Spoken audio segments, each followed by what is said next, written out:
Hello student, आज का video आपके लिए काफ़ी ज़्यादा इम्पोर्टेंट रहेगा। महाद्वीपों की नदियाँ, महाद्वीपों की नदियों से क्या क्या इम्पोर्टेंट क्वेश्चन बनते हैं जो अक्सर पूछे जाते हैं, वो सारे क्वेश्चन मैं इस वीडियो के माध्यम से लेके आया हूँ। फिर मैं आपको अलग अलग महाद्वीपों की नदियों को अलग से समझाऊँगा। जैसे कि यहाँ पर पहला पॉइंट लिखा हुआ है माही नदी।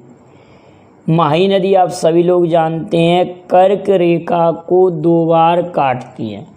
आप लोग अगर ऐसे समझें कि ये कर्क रेखा होती है, ये विषुवत रेखा होती है, ये कर्क रेखा होती है और ये मकर रेखा होती है, तो आप एलसीएम से याद कर सकते हैं। एलसीएम का मतलब कर्क रेखा को माही नदी 2 बार काटती है। कर्क रेखा को माही नदी 2 बार काटती है। माही नदी पर आप लिख लें माही नदी के बारे में। यह कर्क रेखा को 2 बार काटती है और मध्य प्रदेश में विंध्याचल पर्वत श्रृंखला से ये निकलती है और अरब सागर में जाकर ये नदी गिरती है।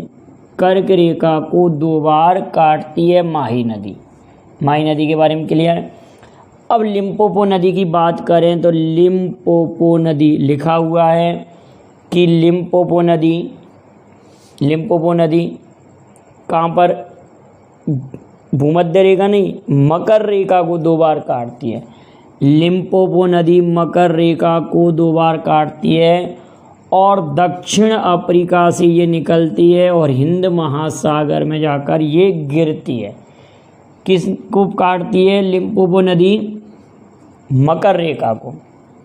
लिम्पोपो नदी मकर रेखा को काटती है। अब जायरे नदी की बात आती है। जायरे नदी, जायरे या कांगो नदी भी कहते हैं, ये अफ्रीका महाद्वीप की नंबर 2 मतलब लंबाई की दृष्टि से दूसरी सबसे लंबी नदी है अफ्रीका महाद्वीप की, और इसको कांगो या जायरे नदी भी कहते हैं। कांगो नदी या जायरे नदी कहते हैं। यह भूमध्य रेखा को 2 बार काटती है। तो ये तीनों रेखाओं के बारे में आपको और नदियों के बारे में याद रखना है, क्योंकि क्वेश्चन अक्सर बनता है कि भूमध्य रेखा को कौन सी नदी 2 बार काटती है। तो आप कह देंगे कौन सी नदी भूमध्य रेखा को काटती है, तो आपका नाम क्या हो? कांगो नदी।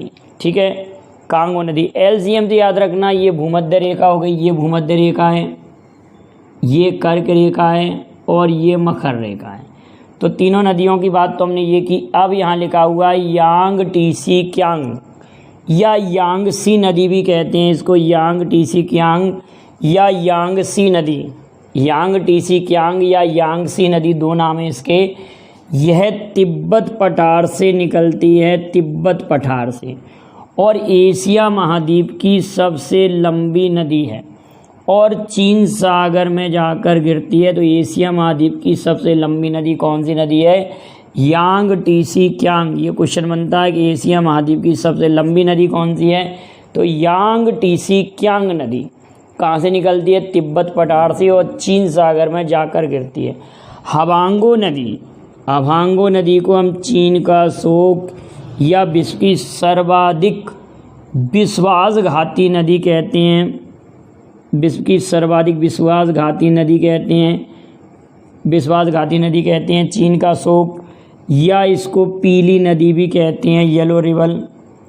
और यह कुन लुन पर्वत श्रृंखला से निकलती है। कहाँ से निकलती है? कुन लुन पर्वत श्रृंखला से निकलती है और चीन का शोक कहलाती है नदी। पीली नदी भी इस नदी का नाम है क्योंकि इसका जल पीला है और इसमें पीली मिट्टी बहती है, इसी कारण इस नदी का नाम पीली नदी के नाम से जानते हैं।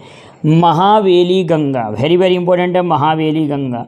श्रीलंका की सबसे लंबी नदी, या इसको श्रीलंका की गंगा भी कहते हैं। श्रीलंका की सबसे लंबी नदी या श्रीलंका की गंगा महावेली गंगा नदी को कहते हैं। किस नदी को श्रीलंका की सबसे लंबी नदी कहते हैं? महावेली गंगा श्रीलंका की सबसे लंबी नदी है। अब आता है बोलगा नदी। बोलगा रूस में बहती है और यूरोप की सबसे लंबी नदी है, यूरोप महाद्वीप की सबसे लंबी नदी। बलदाई पहाड़ से निकलती है, रूस के बलदाई पहाड़ से निकलती है और कैस्पियन सागर में जाकर गिरती है। तो एशिया की सबसे लंबी नदी तो यांग टीसी क्यांग हो गई और यूरोप महाद्वीप की सबसे लंबी नदी हो गई वोल्गा नदी। वोल्गा नदी बल्दाई पहाड़ से यूरोप की सबसे लंबी नदी कैस्पियन सागर में जाकर मिलती है। इतनी बातें क्लियर। इसके बाद में आती है मेकांग नदी। मेकांग नदी पर तिब्बत पठार से निकलती है और चीन सागर में जाकर गिरती है, लेकिन यह नदी म्यांमार, थाईलैंड, कंबोडिया, वियतनाम और चीन देशों से निकलती है। क्योंकि क्वेश्चन ऐसे भी बनता है कि निम्न में से किस देश से होकर नहीं गुजरती, जैसे मलेशिया आ गया तो मलेशिया से होकर नहीं गुजरती। ठीक है ना बेटा, इस प्रकार से इस पर क्वेश्चन बनता है। तो मेकांग नदी म्यांमार, थाईलैंड, कंबोडिया, वियतनाम और चीन से होकर निकलती है। म्यांमार की Ganga, very very important point है। म्यांमार की गंगा, वर्मा की गंगा इरावदी नदी को कहते हैं और इरावदी नदी पर ही बर्मा की राजधानी, पुरानी राजधानी रंगून स्थित है। रंगून में बहादुर शाह जफर द्वितीय का मकबरा भी है, जो कि 1857 के विद्रोह के समय मुगल बादशाह थे और अंतिम मुगल बादशाह थे बहादुर शाह जफर। तो इरावती नदी रंगून नदी पर रंगून इरावती नदी के तट पर है और म्यांमार की गंगा इरावती नदी को कहते हैं। यहाँ पर बात आती है अब डैन्यूब नदी की। डैन्यूब नदी को अगर कहा जाए तो यूरोप महाद्वीप की नदी है ये। ब्लैक फॉरेस्ट से ये नदी निकलती है और काला सागर, डैन्यूब में दोनों काला काला से याद रखना, ब्लैक फॉरेस्ट और काला सागर। अब ये यूरोप महाद्वीप के 5 देशों की राजधानी से निकलती हैं। बुखारेस्ट रोमानिया की राजधानी है, बुखारेस्ट। रोमानिया की राजधानी बुखारेस्ट, तो बुखारेस्ट। यूगोस्लाविया की राजधानी है बेलग्रेड, यूगोस्लाविया की राजधानी है बेलग्रेड। ठीक है। और ब्रातिस्लावा रोमानिया की राजधानी, ब्रातिस्लावा रोमानिया की राजधानी क्या है? ब्रातिस्लावा किस देश की राजधानी है? ब्रातिस्लावा स्लोवाकिया की राजधानी, स्लोवाकिया रोमानिया की नहीं है, स्लोवाकिया की राजधानी है ब्रातिस्लावा। Bucharest, Belgrade. एक आएगा वियना, ऑस्ट्रिया की राजधानी वियना, ऑस्ट्रिया की राजधानी वियना। और एक राजधानी और आएगी, वो क्या आएगी आपकी? वियना। बुडापेस्ट आएगी, हंगरी की राजधानी बुडापेस्ट। वियना और बुडापेस्ट ये 5 देशों की राजधानी से होकर डैन्यूब नदी गुजरती है।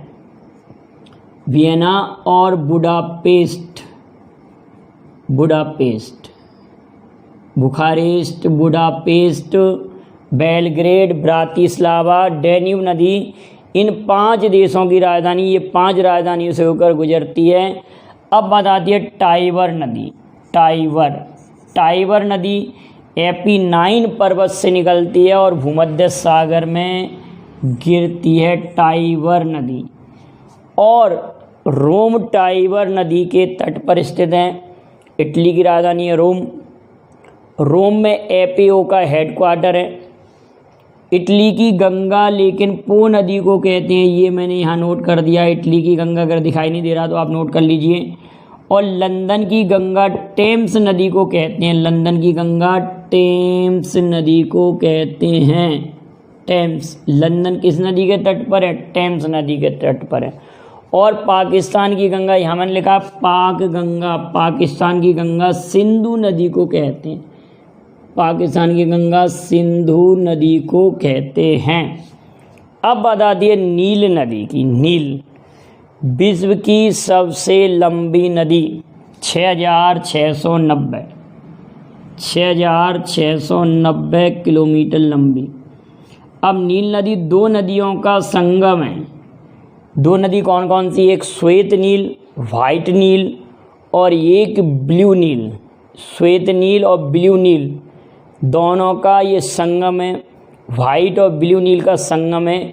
श्वेत नील निकलती है विक्टोरिया झील से, ठीक है, और ब्लू नील निकलती है टाना झील से।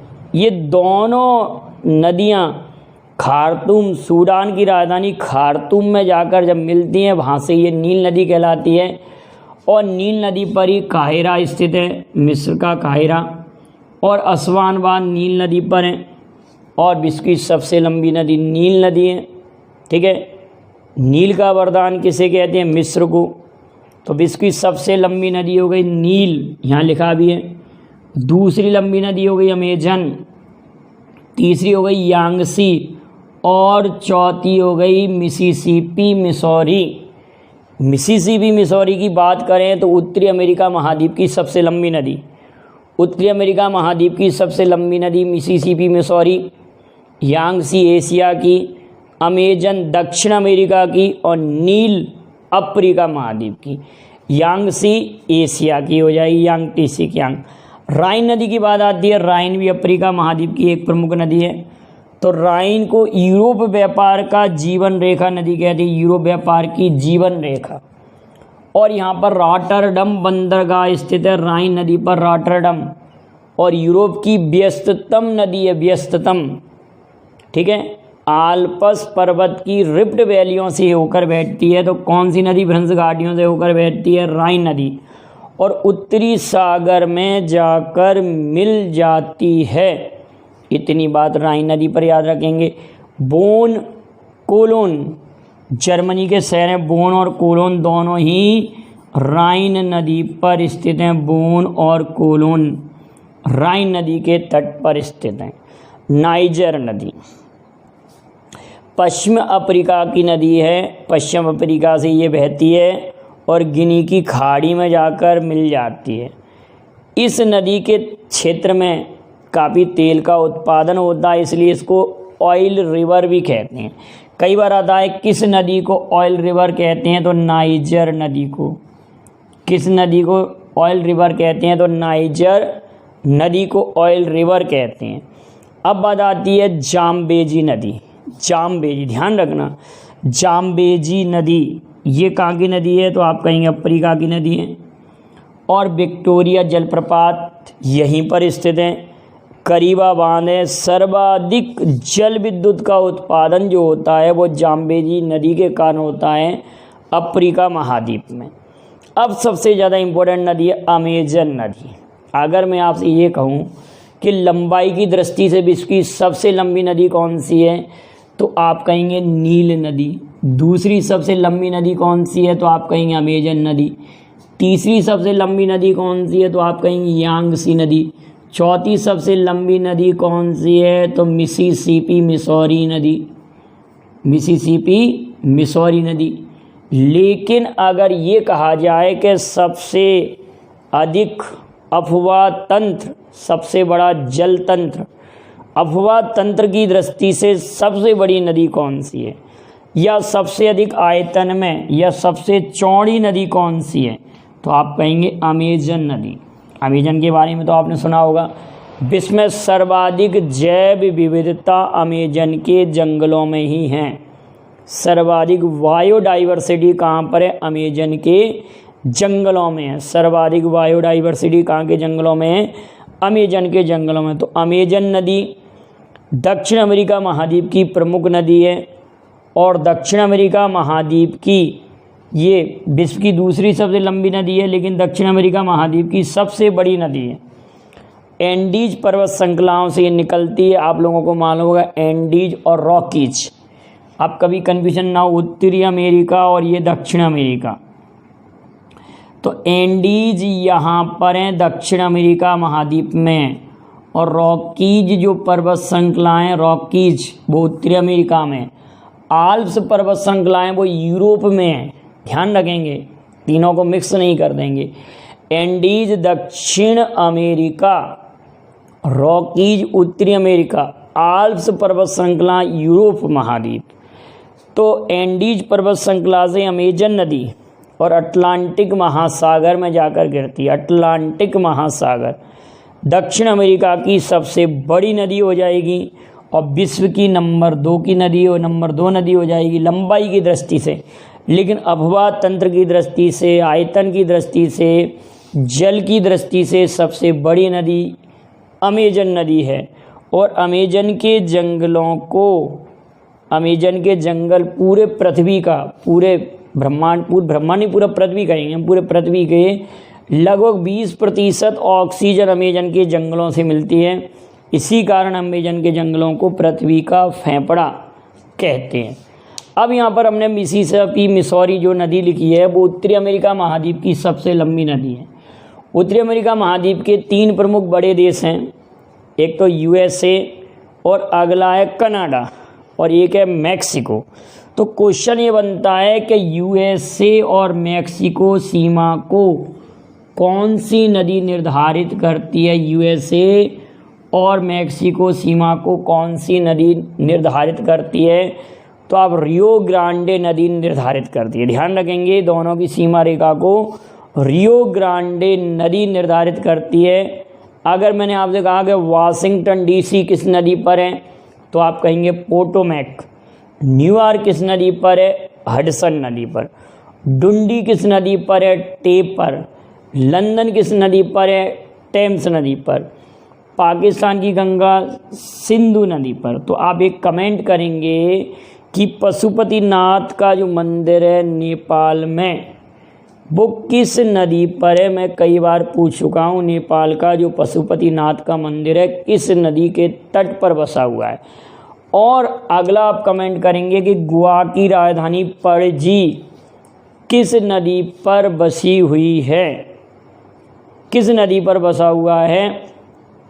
और टिस्को जो है ना, टाटा आयरन है, ये कहाँ पर स्थित है और वो शहर किस नदी के तट पर बसा हुआ है? किस नदी के तट पर बसा हुआ है जहाँ पर ये टिस्को है? क्लियर है ना बेटा? तो इस तरह से आप ये नदियों पर काफ़ी इंपॉर्टेंट फैक्ट थे, इनको आप बहुत अच्छे से तैयार कर लें तो आपको काफ़ी हेल्पफुल रहेंगे। और नदियों पर और भी इंपॉर्टेंट फैक्ट, इंपॉर्टेंट वीडियो मैं आपको लेकर आऊँगा। आप इसको पहले कंप्लीट कर लीजिए, जब आपको नदियों पर, महाद्वीपों पर काफ़ी अच्छे से समझ में आएगा तो आप इसका स्क्रीनशॉट ले लें। वीडियो पसंद आए लाइक शेयर करें। Thank you very much. जय हिंद, जय भारत।